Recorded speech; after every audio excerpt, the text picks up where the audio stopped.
স্বল্প মূল্যে দামি হ্যান্ডসেটের জন্য গ্রে মার্কেটের ফোন অনেকের কাছেই বেশি জনপ্রিয়।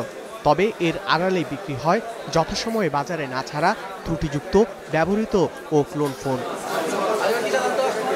বিটিআরসি বলছে দেশে এমন 5টি IMEI নম্বর আছে যার প্রতিটির বিপরীতে তৈরি করা হয়েছে 10 লাখ ফোন। ফেক আইডি দিয়ে প্রতারণা, MFS জালিয়াতি থেকে শুরু করে সাইবার দুনিয়ার বেশিরভাগ অপরাধ সংঘটিত হয় অবৈধ পথে আসা এসব ফোনের মাধ্যমে। এমনকি এসব ফোন হারিয়ে গেলেও তার সন্ধানে বেগ পেতে হয় আইন শৃঙ্খলা বাহিনীকে। সেকেন্ড হ্যান্ড মার্কেটে যখন এই পার্টস হিসেবে বিক্রি হচ্ছে তখন কিন্তু আমি IMEI ট্র্যাক করে ওই জিনিসটাকে পাচ্ছি না। জাতীয় নিরাপত্তা, ভোক্তা অধিকার নিশ্চিত ও রাজস্ব ফাঁকি ঠেকাতে 16 ডিসেম্বর থেকে কার্যকর হচ্ছে national equipment identity register NEIR system.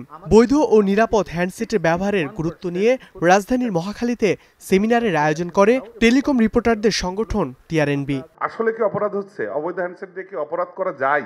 অনুষ্ঠানে জানানো হয় 16 ডিসেম্বরের আগ পর্যন্ত সচল সকল ফোন ব্যবহৃত সিমের বিপরীতে স্বয়ংক্রিয়ভাবে রেজিস্টার হবে। এরপর আনঅফিসিয়াল ফোন কার্যকর হবে না। এই সিদ্ধান্তকে স্বাগত জানালেও ব্যবসায়ীদের দাবি এরই মধ্যে দেশের বাজারে থাকা ফোনগুলোকে বিক্রির সুবিধা দিতে, পাশাপাশি কমাতে হবে আমদানি শুল্ক। ডিউটি বেশি হলে যারা ইউজার আছে তাদের মোবাইল ফোনের দাম বাড়বে। বিটিআরসি বলছে বিদ্যমান গ্রে মার্কেটের ফোনগুলোকে ট্যাক্সের মাধ্যমে বৈধতা দিতে NBR-কে চিঠি দেওয়া হয়েছে। তবে আওতার বাইরে থাকবে ত্রুটিযুক্ত ও ক্লোন ফোন। অন্যদিকে NEIR-এর জন্য বাজারে ফোনের দাম যেন কেউ বাড়াতে না পারে সেদিকেও নজর দেওয়া হবে।